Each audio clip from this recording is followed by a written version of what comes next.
Hey, Friendos, Steve here. And Larson. And welcome back to Going In Raw, the only pro wrestling podcast you need to be listening to right here at youtube.com/Steven Larson.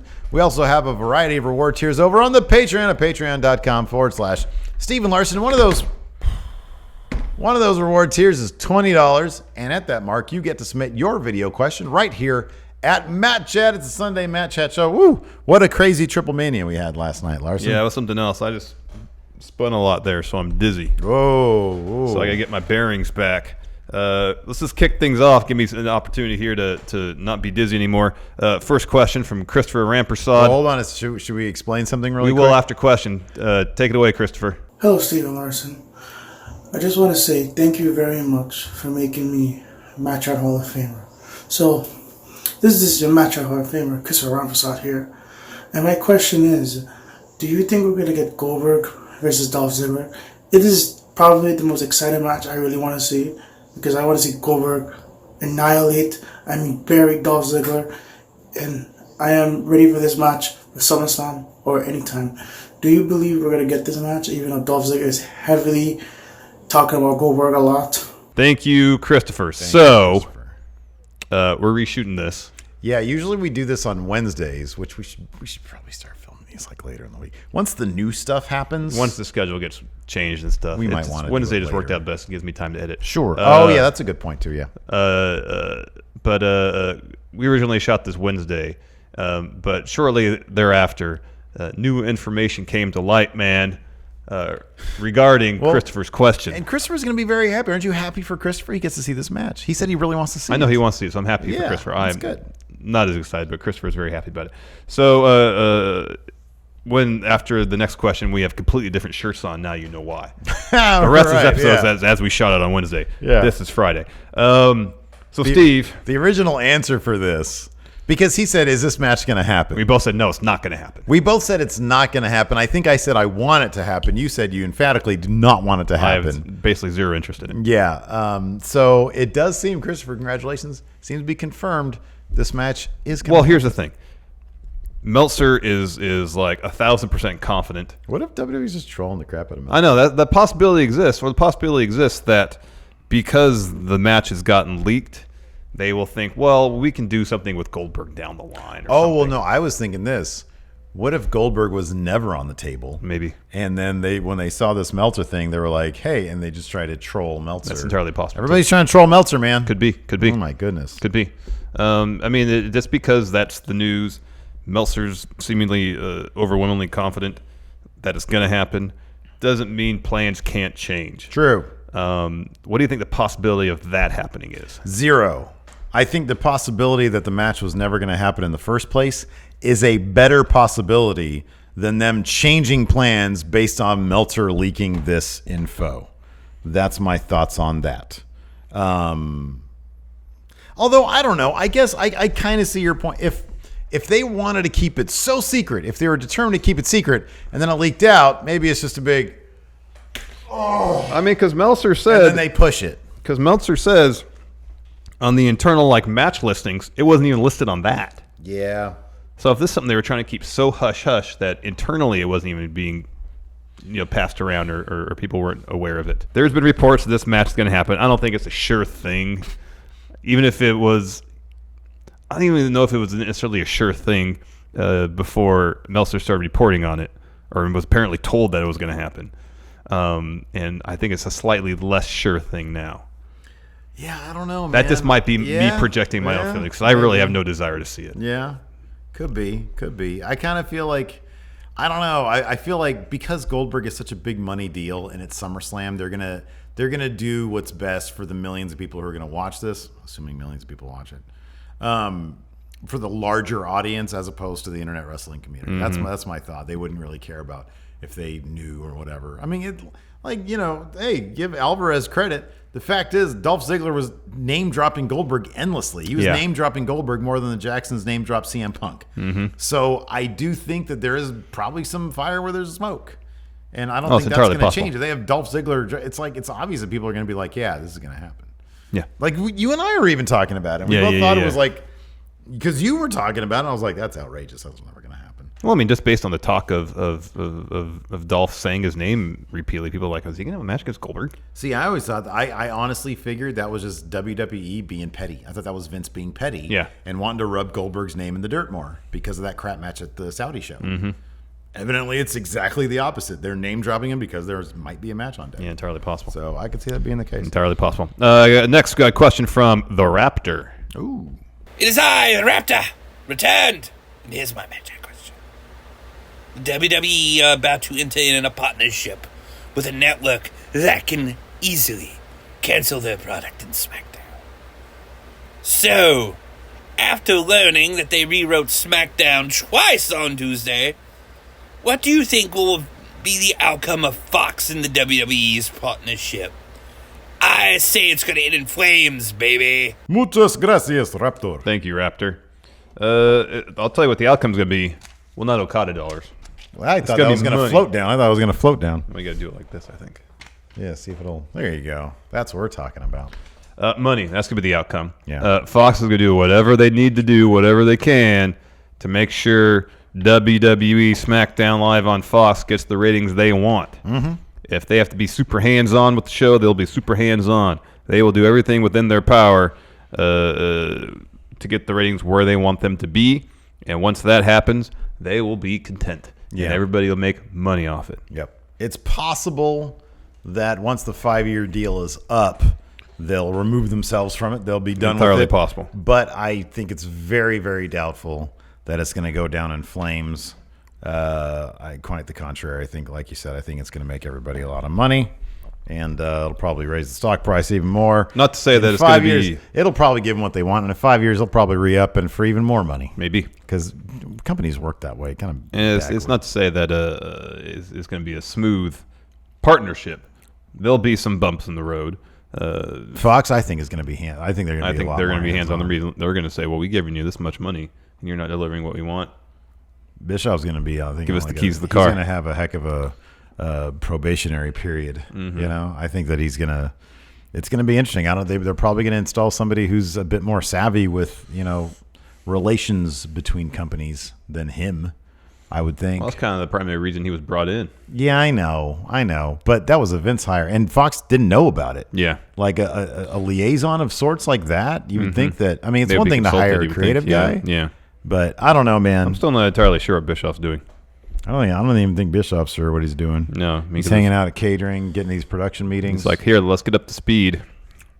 It's delicious prime. waiting for somebody to ask him a question. Pop another tape in. Do you know what his? Whatever the question is? You know what the answer is going to be? Motorcycle Gang. Motorcycle Gang. Hey, do you have any good ideas for Dolph Ziggler on SmackDown? Motorcycle Gang. Hollywood Heels. Motorcycle Gang. By the way, can we bring Hogan in? Ugh. Anyways, we got a new Matt Chatter, Larson. Yep. It's always a very a celebration when we have a new Matt Chatter. True. I wish I had a little confetti. That's what we should do. We should bring those little poppers in when we have like a new Matt Chatter. And just imagine a digital one like that. The hollow one. Let's see what he has to say. Mm-hmm. Hey guys, this is the Hollow One here, first time Matt Chatter. Hopefully I'm doing this right. Just kind of get your thoughts on where you think the women's tag team division is going to be headed. We haven't really seen the Iconics too much. I know they're not written off completely, but it just seems like they're not making any room for them anymore. I think they're pretty entertaining. I like Asuka and Kairi Sane. With Paige, I also really think Alexa Bliss and Nikki Cross can do something pretty awesome. So just looking forward to hear your thoughts. Thanks, guys. See ya. Thank you, Hollow One. Thank you, Hollow One, and welcome to Matt Chat. For being somebody dubbed the Hollow One, he seems chock full of charisma and affability. Mm-hmm. I think I just made up a word there. Anyways, Larson. Affability, maybe. Right? Maybe. Seems right. What do you think is going to happen with that women's I don't know. tag You answer division? first. I go first? You go first. I went first last time. Fair enough. Well, I like Asuka and Kairi Sane. I get the feeling that they're probably going to win it in the kickoff at SummerSlam. Mandy and Sonya never got their match to get to. That'll happen in the kickoff at SummerSlam. Triple threat match. Yeah. And I'm hoping. Or did it the week I didn't watch? No, there was no match. Okay. No, there was no match. Okay. Because that week, the week you didn't watch, I did watch. That's when it happened. No, it was the week before they said they were getting their match. I remember that bit. But I don't think the match ever happened, did it? Anyways, continue. Because it's supposed to be Mandy and Sonya against the Iconics, right? Yeah. Go ahead. Well, no, continue. remember they sat down and they had that little flub.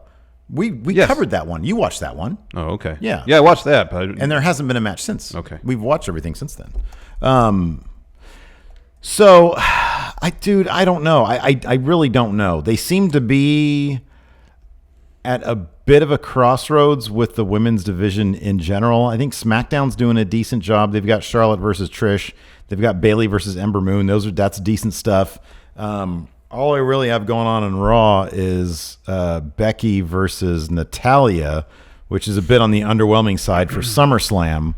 And the Iconics really have not been seen. There are two obvious matchups for the Iconics. I kind of feel like maybe the day before SummerSlam, they'll tweet this out that this is going to happen. It would be awesome if they had next week on SmackDown or this coming week on SmackDown some story to forward the match or at least to set it up just to get it made.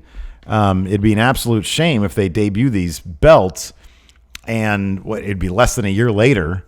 They're not on SummerSlam, the second biggest show of the year. I know. I do want to see him on Kairi Sane and Asuka, but there's a bigger problem. They're just not doing anything with the division. You've got a little bit of Mandy and Sonya who are kind of building to a thing with Ember Moon that never happened, really. And then, Well, there's beef between them and Carmella, too. That never really went anywhere. yeah, that didn't go anywhere. There's just a whole lot of they don't know what's going on. They don't know what They they're have no doing. direction for the division. You get the feeling that Asuka and Kairi Sane probably are the next ones, but it also wouldn't surprise me if they went Mandy Rose and Sonya Deville. In any event, I don't think the Iconics are going to hold it past SummerSlam, assuming they have that match. Assuming there's a match that happens, I know. It's interesting. There, the rumors and stuff that said that one of the reasons that Sasha wanted to have a long reign with the titles was to really establish him and not be made meaningless immediately. And this is no disrespect to the Iconics. I think they're great, but Creative has done those titles absolutely no favors. Yeah. They're not on TV. They're not defended hardly ever. They're not involved in any sort of programs, much less interesting ones. Go to NXT. I know. That's what they said they were going to do. These will be defended everywhere. Go to NXT. I hate when they did 24/7, same thing. UK, NXT, and they never make good on it. No. They never do that. Why are you going to say it And then not do it. and then not do it? I mean that's sort of this WWE That's in a what they do. nutshell. That's what they do. As far as the outlook is pretty positive in terms of the division as a whole, because you mentioned Iconics. They're great. Asuka and Kairi Sane. I would love to see them on my television on a more regular basis because they're fantastic. Even if they get those titles, though, I just don't think that's going to happen. I know. I agreed. Sadly, I agree. You can't dismiss the prospect of Nikki Cross and Alexa Bliss sticking around as a team and going after those titles either. I think that'd be great. You got Mandy and Sonya. Carmella and Naomi have been a tag team before. There's a lot of really good options for a really good tag division if they just did something. Ooh, I have a suggestion. For whatever low-level writer is feeding our info to Paul Heyman. All right. Just unify the damn men's titles, and that frees up a slot. Mm-hmm. I love the New Day. I think they're great. I would rather see them in the same mix as the Usos, the Revival, War Machine, and who am I missing? The other team in Club. The Club. Thank you, the Club, the current champions. I'd rather see them mixing it up with all the they have. Honestly, the WWE tag team wrestling, the WWE really has 5 or 6 of the best tag teams on the planet. Mm-hmm. Put them all in a single division, fighting for the same straps, and then you open up a slot potentially for the women's tag titles to be seen on TV on a regular basis. Yes. I think that'd be fantastic. I think so too. The WWE have signed so much. They have signed so many really, really spectacular female talent between NXT and the two major brands, and a lot of them are not getting screen time right now. I know, whether they're part of a tag team or not. I know, and it's a bummer. And WWE has been rightly criticized over the last few weeks about not having more opportunity and TV time for the women's division as a whole. Just more than anything, regardless of who has the belts, they just need to be featured. They need to be on TV. Yeah. They need to be involved in storylines. Yeah. That build up the belts and build up the teams, and that's just not happening right now. And that's not the fault of the Iconics, because I think they're talented enough to do all that. Mm-hmm. It's just not apparently a priority of WWE Creative right now to make that happen. Yeah, they could be in a really terrific rivalry with either Mandy and Sonya or Asuka Kairi and and Kairi Asuka. Sane. Yeah. Or they can do like they're doing with the Usos Club and Revival right now. They could be doing that right now. But And they're not. Yeah. And Like it's a bummer. I mean, granted, it's not like the New Day. It's not like Big E and Xavier Woods have been taking up a lot of TV time with a feud. So I'm not sure how much TV time would really who they won those titles off of Daniel Bryan and Eric Rowan. Is that right? Mm-hmm. It's a pay-per-view. And then who else even is there? There's Heavy Machinery. Yeah, that's pretty much it for SmackDown. That's kind of it. So I don't know. They do need to be featured more though. Yes. Patrick Sparks is up next. Take it away, B-Man. Hey, Friendos, Pat here. Alright, so we're getting The Fiend versus most likely Man Balor at SummerSlam, which I think will be a pretty good match, and obviously The Fiend is going to win, even if we didn't hear that Finn wants to take time off. Makes all the sense in the world. That being said, who should he feud with after? Personally, I'd like to see him feud with a babyface like Ricochet, because the matches would probably be good, but seeing an uber babyface and somebody like Ricochet or somebody like that being very intimidating and selling the terrifyingness, if that's a word, of The Fiend would be really good. So I want you to fantasy book, say a 3 to 6 month feud for Bray Wyatt after SummerSlam, after he defeats Finn Balor. Thanks, Friendos. Bye. Thank you, B-Man. So, B-Man. we all anticipate that Fiend Bray Wyatt's going to make quick work of Finn Balor at SummerSlam because Finn's taking a break. He's going to go on vacation for a couple months. More power to Finn. But who's next for Bray? I had a couple contenders. I don't know if the wrestler I have in mind is next per se, but it's probably the person I most want to see. Don't say mine. No, I see your answer. I'm going to say my answer. It's Braun Strowman. They had a pretty clean break, Wyatt family and Braun, that first brand draft where Braun went to Raw and everybody else went to SmackDown, the Wyatt family. Too clean. Yeah, and they really haven't crossed paths since. Yeah, just like the one time. Build up Bray a bit. Make him really freaky, scary, and then that's something Braun has to contend with. He's never really had to contend with before.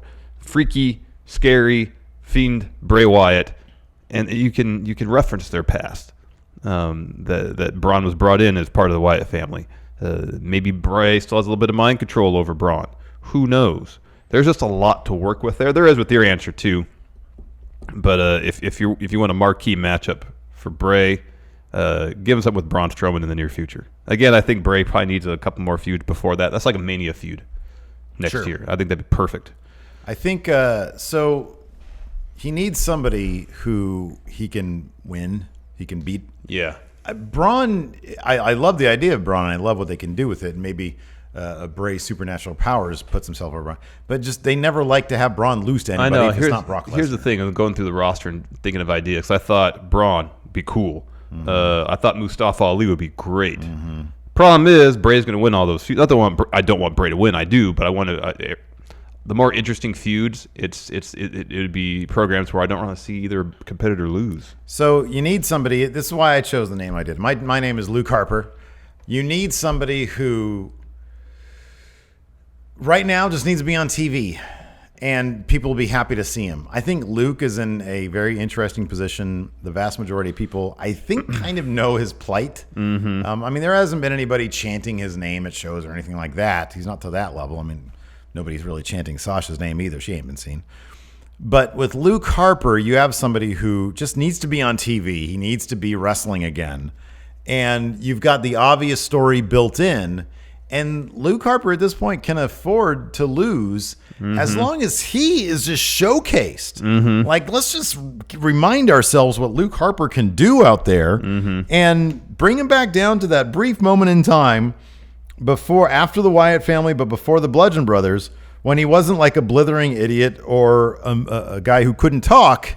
There was like one interview he gave where he was just a normal dude. Yeah, backstage. It was like a WWE.com interview. He was Dude Harper, exactly. Yeah, and it was good. And he talked about his kids. I mean, that's just start there. Just go there. Maybe reference the fact that he was in this cult, this Wyatt family. They can use that in a situation where it's like, okay, if I'm ever going to achieve what I want to achieve in WWE, I have to rid myself. To let go of my past. But I have to rid myself of the perception that I'm just a henchman. I'm just a hand. Yeah. Yeah.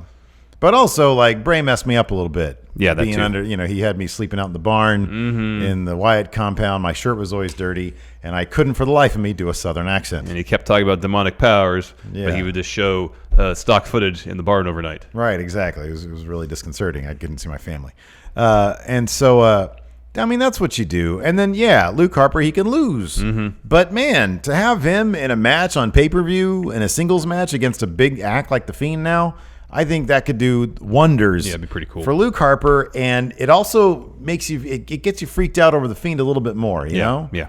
Because you have a true, like, every man versus this weird supernatural thing. The thing about Finn is that, A, he's really cool looking, and B, he's got the demon in his back pocket. So if he loses, it's not so heartbreaking. No. With Luke Harper, it's kind of heartbreaking. Yeah. So, and that's what you kind of want. Yeah, totally. Next, A.O. Worm, Matt Chat Hall of Famer, A.O. Worm. What's good, everybody? It's the boy A.O. Worm here with another Match Chat question. It's been a while. Got the young ones with me. But yeah, so just got done watching Smackville, Nash Down, whatever they called it, the little house show special. And it was pretty cool. Nice little 3-match little special. So my question is, do you think WWE should do more of these? Like have little themed live show events and put them on the network? Like maybe like once a month have like a live show and put it on the network? Do you think it works? Do you think it'll bring more people in? Maybe go to more house shows? I don't know. Let me know what you guys think. All right, guys, take it easy. Too sweet. Hearty handshake. Thank you, A.O. Worm. Thank you, A.O. Worm. It's you. I go first. Yes, absolutely. Man, we said this before. Larson, come on. Hold on. Before you continue, did you watch Smackville? I watched Ali versus Shinsuke All a little right. bit. Yeah. All right. Number one, what harm does it do? It doesn't do any harm. If you don't want, we didn't cover Smackville, and the walls didn't come crumbling down. Everything was fine. It seemed like basically like a non-canonical show. That's why we didn't cover it. The house shows, man, we've been saying for ages, hey, how great would it be? Just put on the WWE Network, and yes, like he says, remind people house shows can be pretty fun.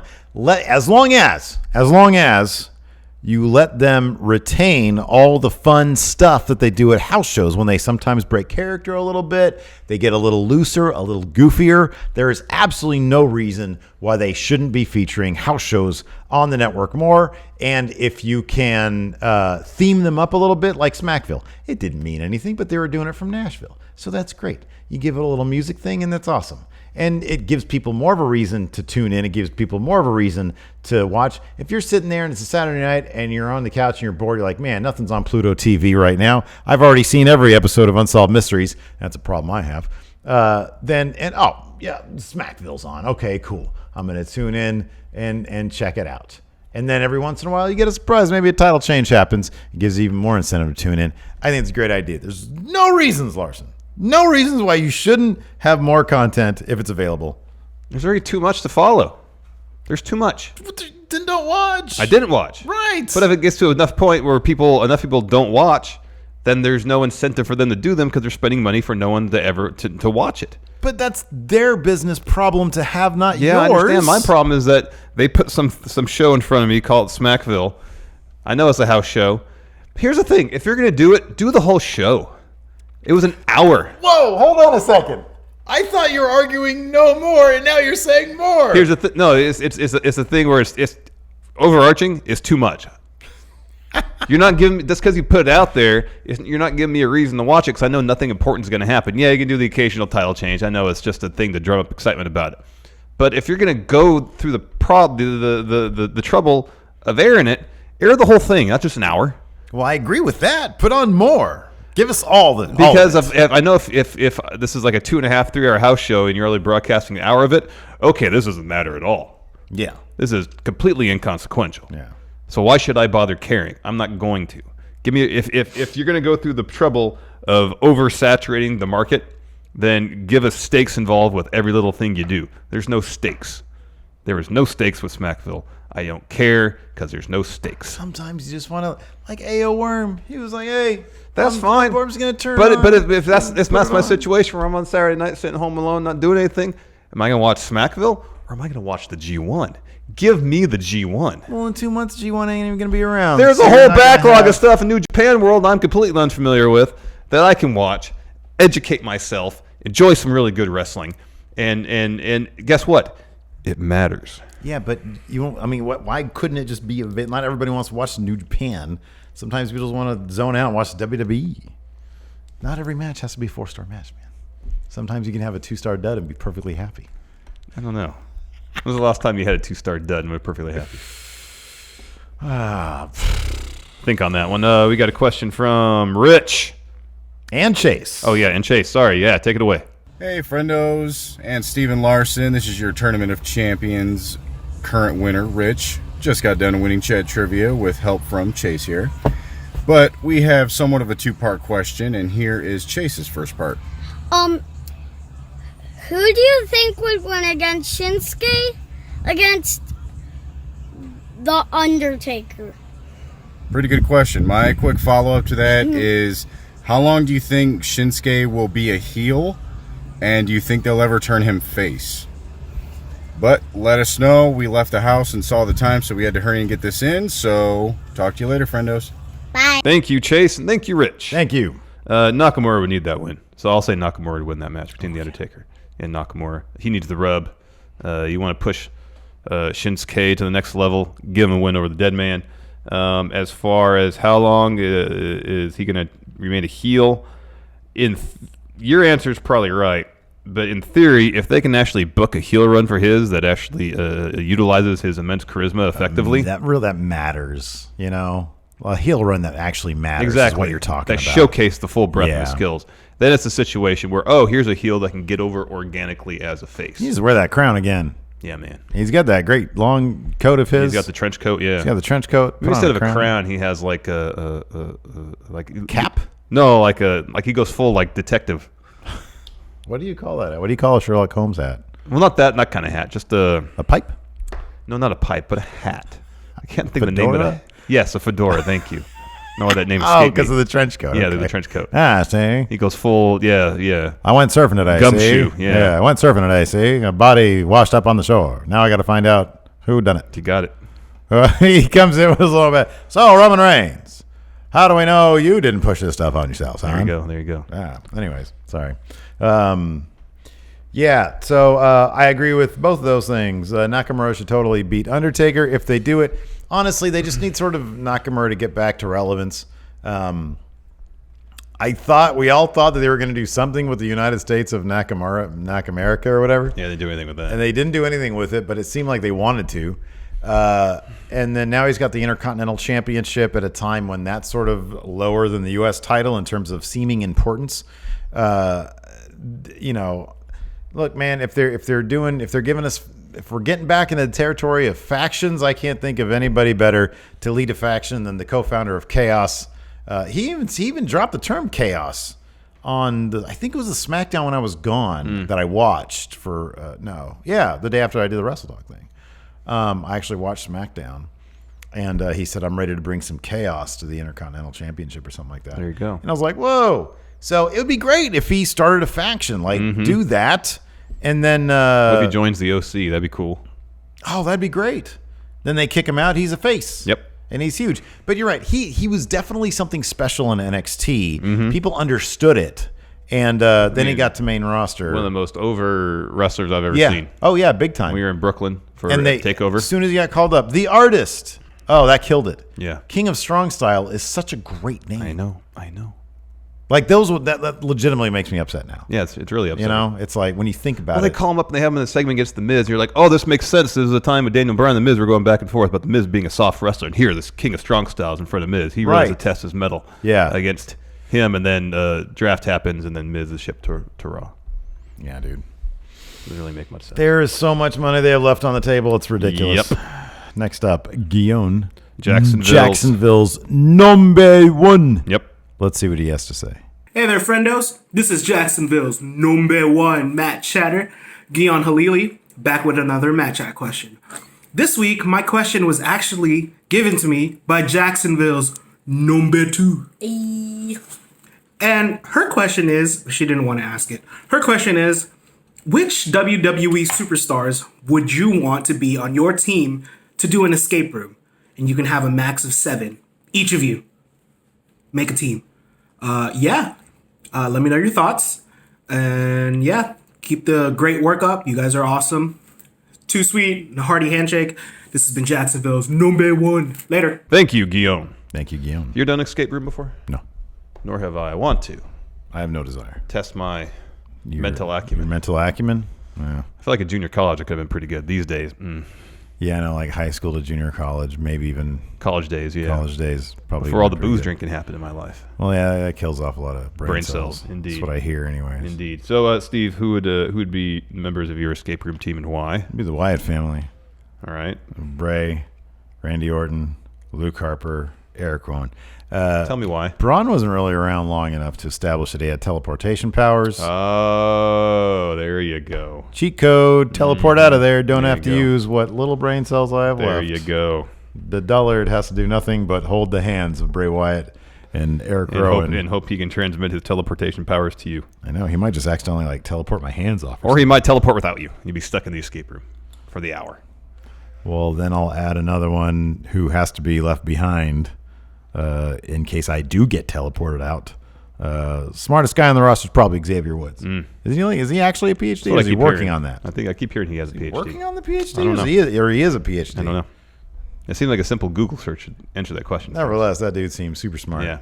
And that's one reason why the New Day Yeah. will be on my team, as will Bray Wyatt, because, yes, he does have supernatural powers. You don't feel that Big E would be clowning around a little too much? No, man, we've seen intense Big E. He's goofing. Nah, but when he needs to get down to business, he's all business. Fair enough. Who else now? So the New Day, I got Bray because supernatural powers. Sure. Seth, he's the architect. Yeah, but hasn't it become clear that he really doesn't know what he's doing? I'd like to see some of the houses and structures he's actually built. No, me too. I feel like they all fall apart. That's why he's not on the top of this list. Okay, fair enough. I put Alexa Bliss on here. Because she contorts. That, and also she's good at manipulating people. Oh, wow. Well, she is. That's her character. That's true. Yeah. No, but I'm saying, is that healthy? This is a team exercise. But I'm thinking if she's good at manipulating people, maybe she's good at playing, find out when mind games are being played on her, solving puzzles. Okay. It's a bit of a stretch. Bit of a stretch, but okay, fair And enough. then finally, R-Truth, the 24/7 champion, he's proved himself adept at escaping situations. Yeah, okay. But that's just like running and hiding. I don't think you understand the nature of an escape room. It's more puzzle solving. Okay. He doesn't really come across as the best puzzle solver in the world. I don't know, man. I think you should have a bit more confidence in R-Truth. I love R-Truth. I was watching. It's great. Although if a situation like that video he posted on Twitter when they're stuck in the elevator or stuck in the escape room, he just says, "I have gas." Yeah, no good. That could be an issue. Although, here's the thing though: if you have R-Truth in there, you want Carmella in there too, because nothing beats her laugh. Yeah. Her shoot laugh whenever R-Truth says something. Yeah. He seemingly always has her on the verge of I know. cracking up. I know. And it's a wonder to watch. Yes. I was watching a little bit of Ms. and Mrs. Yesterday, and R-Truth was giving Ms. some advice on how to baby-proof stuff, because R-Truth has 5 kids of his own, and it was just absolutely adorable. R-Truth just seems like if I could choose if anybody out there asked, "Hey, Steven Larson, this is so-and-so with my Matt Chat question. Who would you want? What wrestler would you want to be your dad if you could choose?" It'd be R-Truth. Easily, it'd be R-Truth. He seems great.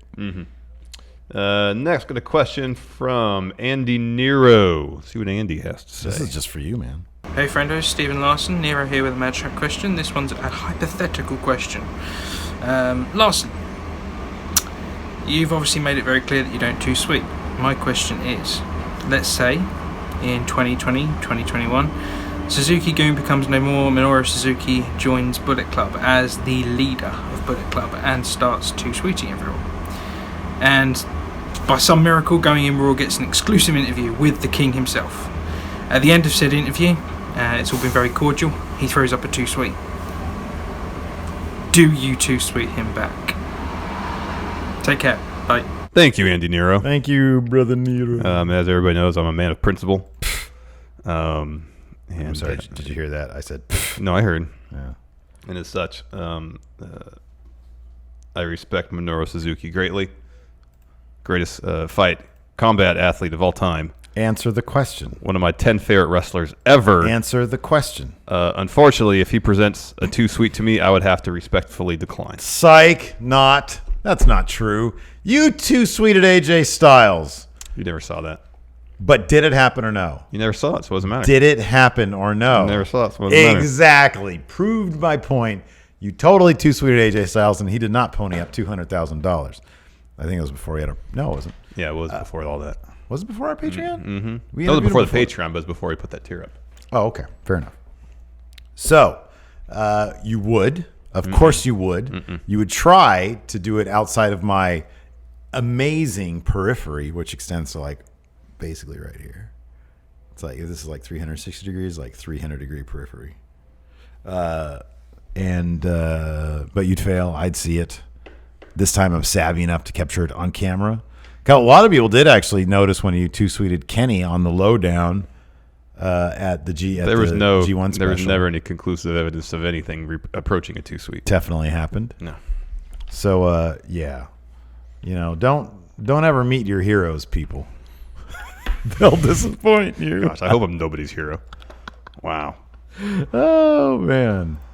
Goodness gracious. Next, couple text questions. First, from Luis Ariza. Pick 5 wrestlers you want to see come back as managers, and what team wrestler would they manage? Go ahead, Steve. You have one answer, but it's pretty good. I want to see RoboCop come back. He's going to manage Chris Cyborg when she starts wrestling. What about Jean-Claude Van Damme? He was in a movie called Cyborg. And then he manages Rob Van Dam? There you go. Well, to manage Chris Cyborg. No, he manages Rob Van Dam. Yeah, sure. But I was thinking you have RoboCop and Cyborg Van Dam, both co-managing. Was he a cyborg in that movie? I think so. Yeah, okay. I just remember the time travel one, Time Cop. Yeah. And then there was one where there were 2 Van Dams. He played them both. Yeah, I remember that one. Double something. Well, and then there was one with Rodman. Yeah. Oh, what was that one I saw that one in the movies. Really? Yeah. I don't know if I ever saw a Van Damme movie in the theater. I used to really like Bloodsport when I was a kid. That's a fun one. Yeah, I only saw the one with Rodman. I don't know why. Is that Double Team? Double Team? Maybe. One with Rodman in it? That could be Double Team, yeah. I think me and Dan Leard went to go see it together. I feel like that one for sure had a basketball kind of inspired title because but then there was no Rodman in it. But there was no like basketball in the movie. Yeah. Yeah, see, that one's called Double Team. Dennis Rodman, I bring him back in as a Double manager. Team. I bring him in for a manager. That's good. He's a former professional wrestler. He would manage the Street Profits. Because, I mean, they did Snapchats where they were playing basketball. Okay. And then, that's Yeah, good. yeah. He was a Chicago Bull. They sort of wear Chicago Bulls colors sometimes. True. I have a few answers. Only one. Medusa. Oh, that'd be good. I want to see her come back as a manager. Yeah, she's really taking it to Lacey Evans on social media. And manage. It'd be cool. Who's like the toughest person? How about Medusa comes back and manages Mia Yim? That'd be pretty cool. Ooh, toughness. Yeah. Wade Barrett. Now I was trying to think of someone in the NXT UK that is really good, but could use someone to do some of their talking for him. And I really like Travis Banks. I think he can do it. Just the way they've had his character so far in NXT UK is not present. It's like he's a great intense in-ring performer, and when they focus on his intensity, he's really good. But when his interviews, they kind of make him just seem like an average Joe. It's not working for me. Yeah. Have Bad News Barrett bring him back to be the manager for Travis Banks. Travis Banks would be over huge. Yeah, I like that. That's a good answer. A couple other names. Sting. That's because Sting's awesome. Who would you have Sting? I don't know. Yeah. Who if he can mentor storyline wise someone to be the next franchise at WWE, something like that, because he was a franchise at WCW, but I don't know who exactly.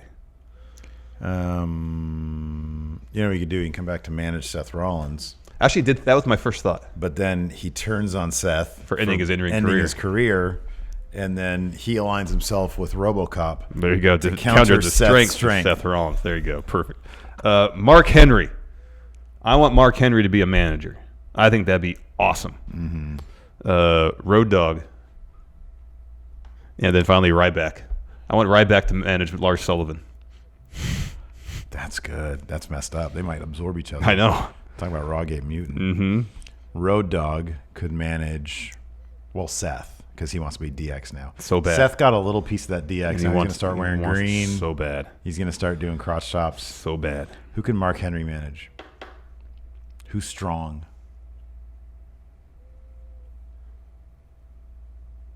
Roderick. All right. Strong. Sorry. You're the world's strongest man because you have strong in your name. I bequeath my title of world's strongest man to you, Roderick Strong. Finally, text question from Taco Dan. He says, so I went to see the new Lion King remake, and being a child in the mid-90s, I really enjoyed it. One of my biggest criticisms is that it's basically the same movie shot for shot as the original. So my question is, could each of you pick a match from the past and remake it using modern wrestlers where the main beat to the match would be the same as the old one, but with the new wrestler's own style? What do you got? This is great. The Montreal Screwjob. I want to see that remade, featuring Kota Ibushi in the role of Bret Hart, and Blow Up Doll in the role of Shawn Michaels. Blow Up Doll goes over only due to wonk finish, Screwjob finish. That's what I want to see.